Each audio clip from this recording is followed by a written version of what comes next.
Lynn used to joke that her family home felt like something from another era. Set at the edge of a dense orchard, the small wooden house overlooked sprawling fruit trees, a vegetable patch, and beyond that, tangled forest land. When she was a girl of 17, Lynn had spent a year wandering these very woods, moving between remote villages to peddle small goods. It was a time of naive boldness, when she traveled alone even in dim forest paths, never worrying about unseen watchers.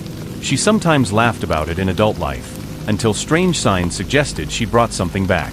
Now, at 30 years old, Lynn had a gentle, scholarly husband named Quock and a 12-year-old daughter named Tram. Their orchard home was modest but sufficient, with papayas, bananas, and a tiny side garden for herbs. Quock's aging mother, Granny Duyan, also lived with them, occupying a small adjoining room. Life had been pleasant enough, until the early days of June, when Tram began reporting unsettling dreams of a mysterious woman who led her away at night. At first, Lynn assumed it was typical childhood fantasy. Yet each morning, Tram woke pale and weary, as if she'd truly been wandering. Then Lynn herself began experiencing bizarre nightmares, a woman's distant voice calling out her daughter's name. The voice sounded urgent, keening in a language Lynn half recognized from her old forest travels. Days later, odd occurrences plagued the household. In the orchard, Lynn glimpsed fleeting shapes among the trees. Within the house, Tram would claim to hear her mother's voice calling from outside, but Lynn knew she hadn't opened her mouth. A chill of dread nested in Lynn's stomach. She began to sense an invisible presence lurking. Granny Duyan, too, felt spooked. Only Quock dismissed it, insisting it was the orchard's rustling or random illusions. "Stop letting your imaginations run wild," he would say with a gentle laugh. "Our orchard's just thick with shadows, that's all." But deep down, Lynn suspected more. She recalled how, during her teenage forest treks, she once joked around a small shrine, calling out for a guardian spirit to take me under your wing. She'd heard rumors of a Kui in certain pockets of the old growth, capable of sending a child to a mortal womb.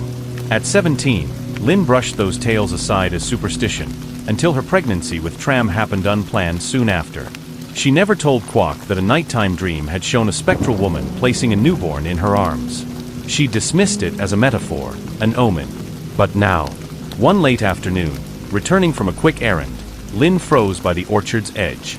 Beneath a drooping mango tree stood a figure, a tall woman, back turned, her long black hair brushing the waist. At first Lynn assumed it must be Granny Duyan, or some neighbor woman. But something about that stance felt off. The woman was still, unnaturally so, arms limp at her sides. "Mother!" Lynn called softly, stepping forward. The figure did not move. Nervousness flickered inside Lynn. She called again, voice louder. "Mother, is that you? It's almost dinner time." No response. Summoning courage, Lynn walked a few paces closer. But then Quock's voice drifted from the open doorway behind her. "Lynn, is that you?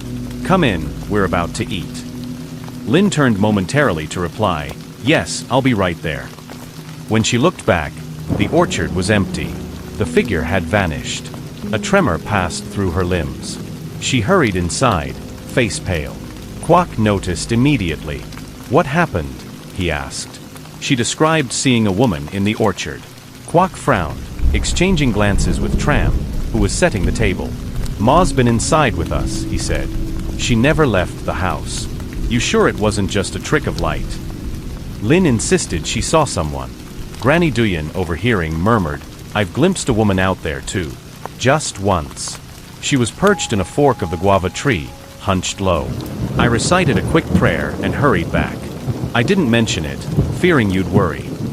A hush settled over them. Quock opened his mouth to protest, then closed it. Two separate sightings seemed more than coincidence. Later that night, the family tried to watch a light-hearted TV show. But Lynn could not relax, replaying the orchard encounter. Tram sat by her side, eyes anxious. "Mama, do you think that woman is the same one who visits my dreams?" the girl whispered. Lynn pressed her lips, uncertain how to reassure her. By the third night of these sightings, tension in the house was palpable. Lynn crawled into bed with Quock around 10 p.m., but felt too wired to sleep. Over in the corner, Tram dozed on a separate small mattress they'd set up in the parents' room. They no longer let her sleep alone. Granny Duyan claimed the adjacent room, though she, too, was restless. Shortly before midnight, Lynn lay half awake, mind drifting. Suddenly, A piercing shriek tore from her throat. The same pale face she'd seen in the orchard was now pressed against the bedroom window, wide eyes locked on Lynn. Quack bolted upright, demanding, "What's wrong?" He leapt to the window, but saw only darkness beyond the glass. "It was her," Lynn croaked, trembling. "Her face, glaring at me." Quack looked over Tram, who was startled but not harmed. Gently, Quack rocked Lynn's shoulders as she shook. "It's okay," he murmured, though his own voice quivered. "There's no one out there." But Lynn insisted, "I swear she was there." Granny Duyan rushed in, having heard the scream. Lynn sobbed quietly, describing the face: ashen skin, sunken cheeks, lips parted in silent fury. Duyan exhaled, crossing herself. "We can't keep ignoring this, Quack. Something's targeting our family." That night, the entire household remained awake. Near 2 a.m., as Quack dozed in a chair, Lynn heard a muffled squeak, Tram stirring on her mattress. The girl whimpered, "Mama, help." Lynn darted to her side, finding Tram tugging at her foot, tears in her eyes. "Something pulled my leg, Mama," she whispered shakily. Quack roused fully, fear threading through him. He dozed barely minutes, yet felt sure he heard the faint scratch of movement. They scanned the corners with a flashlight. Nothing. After that, Quack insisted, "I'll keep watch. Just sleep if you can." Lynn wrapped Tram in her arms, heart pounding. Later, Quack admitted that in those early pre-dawn hours, he glimpsed a silhouette stepping toward the bed from the dark hallway. When he jolted upright, it vanished. "I'm sure I wasn't dreaming," Quack confided to Lynn next morning, voice solemn. "We have an intruder, or something else." Convinced they needed spiritual help, Granny Duyan mentioned a friend who once consulted a skilled shaman named Master Neem. But the man lived in another province, quite far. Lynn, determined, phoned him. "If you can't come, at least advise me over the phone," she pleaded. Master Neem asked for their full names, birth dates, and the child's details. He promised to do a remote reading. Days later, he called back with chilling news. "Your daughter is a child of a Kui. This demon says it sent her long ago in your womb, and now demands her back as it harvests human energy. She calls you from outside your house." A wave of dread overcame Lynn. She recalled her teenage escapades in the forest, hearing rumors of Kui who choose women who enter their domain. Could it be that she'd unwittingly encountered such a demon years ago? She vaguely recalled a strange swirl of wind, the feeling of being watched, and jokingly calling out, "If you're a spirit, show me your power." She'd laughed it off. Then she returned home a few weeks later, only to discover she was pregnant. They'd assumed it was an early romantic fling with Quack, but the timeline had always felt a bit off. Or maybe that old rumor was nonsense, but the shaman's words shook her to the core. Master Neem explained, "Such a demon believes the child belongs to it. Once the girl approaches puberty, the demon tries to reclaim her, draining her vitality or pulling her into the spirit realm. That's why you see the woman's face.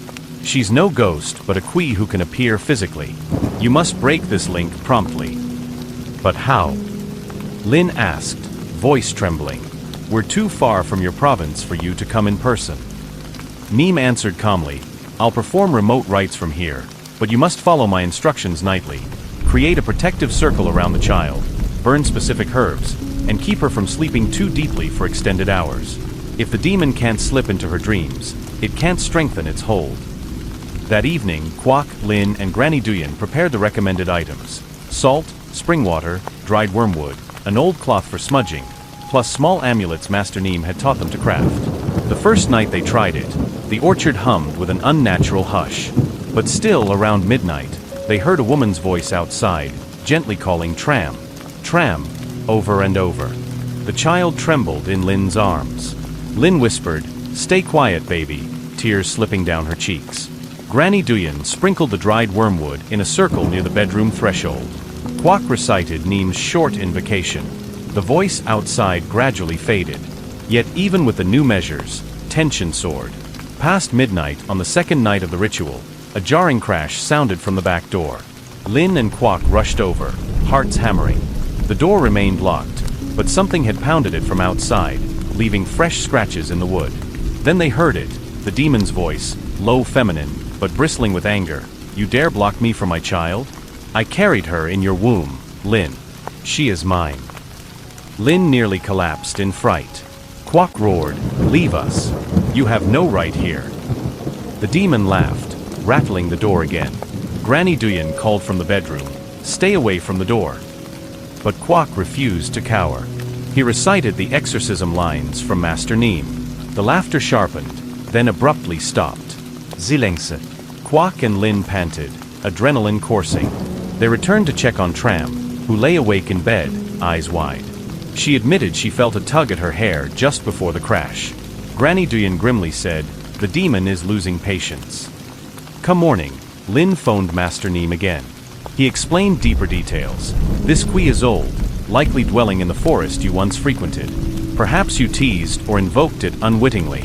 By letting it know your name, you gave it power to track you. It sent the child's soul into your womb to tie you to it.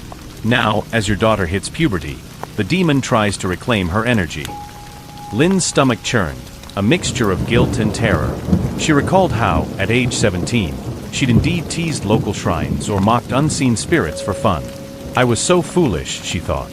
"Now it's come for my daughter." Master Neem instructed them to finalize a more potent banishing ritual, but distance complicated matters. Continue the nightly lines. Keep Tram from sleeping deeply for more than 2 hours at a time.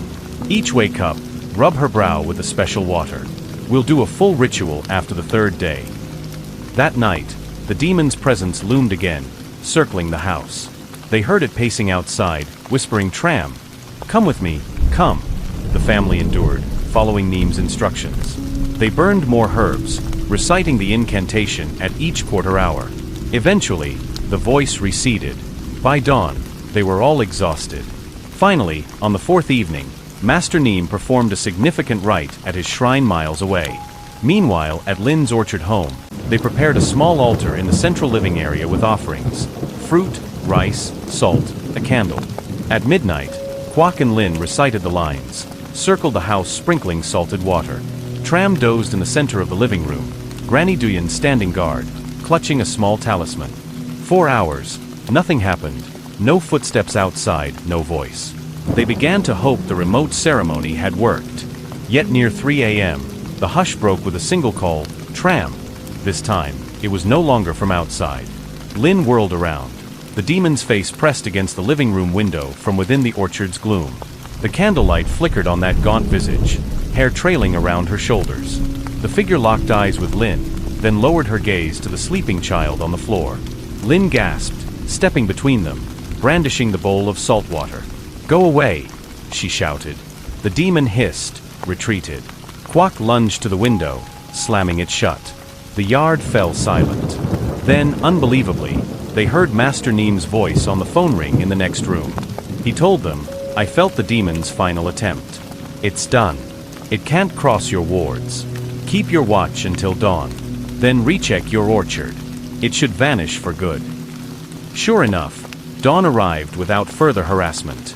Lin collapsed, hugging Tram, tears of relief. But a part of her feared the demon might attempt one last strike. For 2 days, peace reigned. The orchard felt quiet, perhaps too quiet. On day 3, Lin decided to step outside near dusk, determined to see if the demon still lurked among the trees. She found nothing but rustling leaves. Granny Duyan also began sleeping more soundly. Even Quack, initially skeptical, agreed something intangible had changed. To confirm, Master Neem phoned again with an update. "In the final ceremony, I bound the demon's connection to the child. She can no longer forcibly claim the girl. However," he cautioned, "Tram's life force remains partially tinted by that demon's essence. She might face health challenges until she turns 15. Watch over her. Keep the protective amulets. If you remain vigilant, the demon will fail to re-establish contact." Lin thanked him profusely. She turned to her daughter, stroking the girl's hair, apologizing for her unknowing role in attracting the demon so many years ago. Tram, though pale, simply hugged her mother, relieved the nightly terror had ceased. That same evening, as the family prepared for bed, they heard a faint echoing sigh from somewhere near the orchard fence. Then silence. It felt like a final farewell. A week later, life almost returned to normal. Tram resumed her cheerful attitude, no longer drained by bizarre dreams. Granny Duyan busied herself weeding the garden. Quack, newly convinced of the spirit world's reality, quietly apologized to Lin for dismissing her fears. Lin forgave him, grateful they endured as a unit. She sometimes woke in the middle of the night, half expecting to see the ghastly face at the window, but it never reappeared.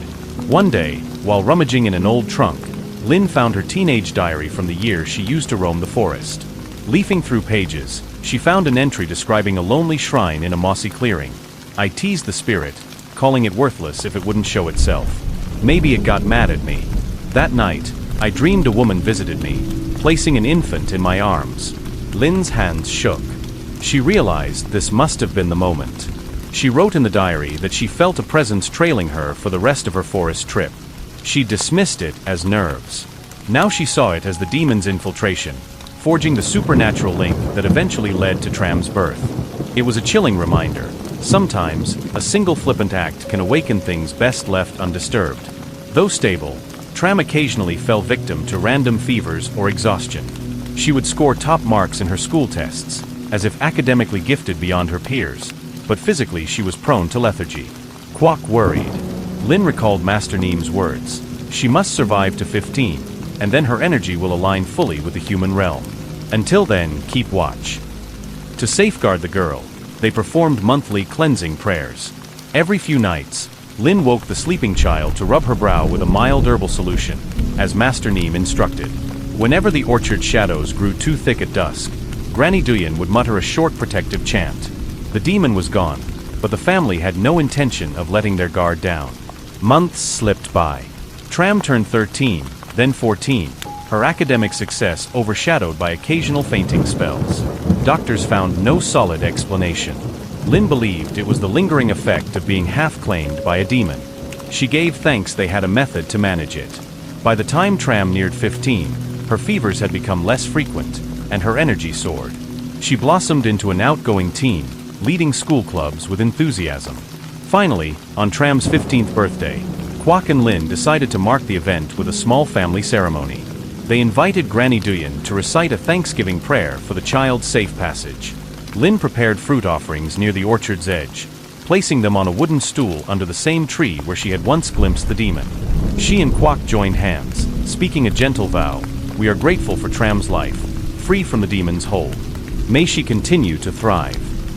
Tram, slightly embarrassed by her parents' hush-hush superstition, stood by politely. Then, as the final incense burned, Lin took her daughter's hands. "Forgive me," she whispered. "If I had been more careful as a girl, you might not have faced this burden. But we overcame it together." Tram gave her mother a soft smile. "I don't blame you, Mama. I feel normal now. My nightmares ended. Let's just be happy."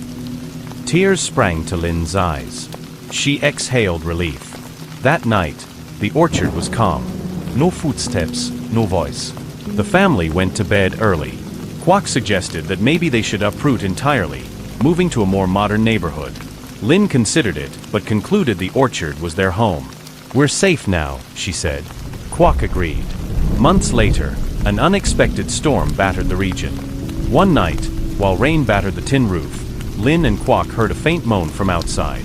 They froze, hearts pounding. But it was just the wind howling, or so they told themselves. Clutching each other, they recalled the demon's last appearances. By morning, the orchard lay strewn with branches. Investigating the damage, they found a large branch had snapped, impaling the ground near the window where Lin once saw the demon's face. The geometry was eerie, but they reasoned it was just a storm.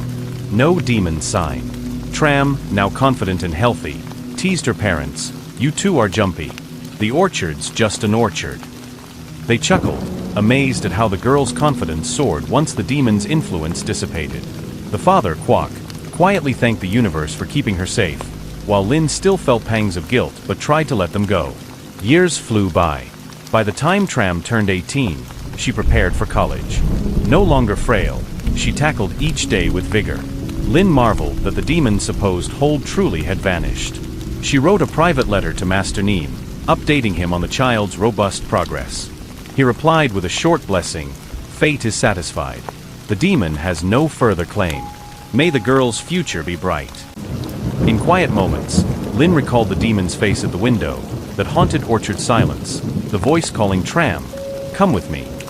She recognized how easily a reckless teenage challenge had nearly cost her daughter's soul. She sometimes passed that caution to neighbors or traveling merchants. Don't mock unknown spirits in forests. Don't provoke or call them, even as a joke. One evening, approaching the orchard from behind the house, Lynn felt a fleeting presence, like a breeze brushing her shoulder. She paused, scanning the twilight among the fruit trees. A memory flashed of the demon's silhouette, but all she beheld was a gentle swirl of leaves, the sun dipping behind the horizon. She exhaled, allowing herself a small smile. The orchard was truly at peace. Inside, she found Kwok reading a newspaper, Granny Duyan crocheting in her rocking chair, and Tram preparing to move out for university soon. Life was harmonious, no sign of the horrifying events that once plagued them. Yet Lynn could not forget. She placed a protective amulet, a leftover from Master Neem's instructions, into Tram's suitcase as a silent reassurance. That night, as she drifted to sleep, Lynn dreamed for the first time in years about the forest of her youth. She saw her younger self standing at a lonely shrine, foolishly laughing, "Prove you exist." The dream conjured a swirl of mist forming a woman's shape. Then it shattered, leaving only the hush of night. Lynn woke, a tear streaking her cheek. The final echo. She whispered goodbye, feeling closure settle in her heart. Today, the orchard thrives with no spectral intrusions. Tram, blossomed into a capable college student, visits occasionally with stories of city life. Kwok continues his modest carpentry. Granny Duyan strolls the orchard daily, never glimpsing that eerie figure again. Lynn remains watchful, yet at ease, focusing on nurturing her family and fruit-laden trees. In recounting their story to close friends, Lynn always includes the lesson. The demon had sent a child into her womb, tying their mortal family to a spirit who would eventually return to claim what it considered its own. Thanks to timely help from a distant shaman and the family's unwavering vigilance, they protected the child from a fate worse than death. You never know what you invite, Lynn warns with a gentle smile. So mind your words and respect hidden realms. She hopes others can learn from her near catastrophe, ensuring they do not unknowingly open themselves to a demon's claim.